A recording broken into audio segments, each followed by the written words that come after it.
Highways அதிகாரிகளோடு சேர்ந்து அந்த இடத்தை பார்வையிட்ட நிறுவனத்துக்கு தான் டெண்டர் அப்படின்னு ஒரு கண்டிஷனை போட்டிருக்காங்க.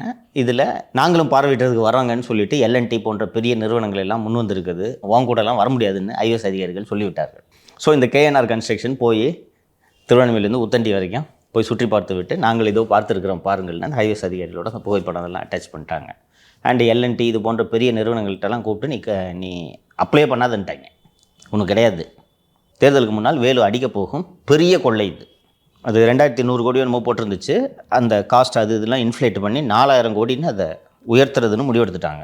கிட்டத்தட்ட 20 to 30% ப்ராஜெக்ட் காஸ்ட்டை இன்ஃப்ளேட் பண்ண சொல்லிட்டாங்க.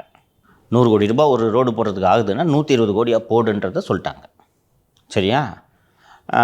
120 கோடியாக அதை போடும்போது ஏற்கனவே அந்த 100 கோடிக்கு கோட் பண்ணுறதுலேயே 20% லாபம் வச்சு தான் அவன் போடுவான். எந்த நிறுவனமாக இருந்தாலும் 20% கூட லாபம் இல்லாமல் பிட் பண்ண மாட்டாங்க பெரிய ப்ராஜெக்ட்டை.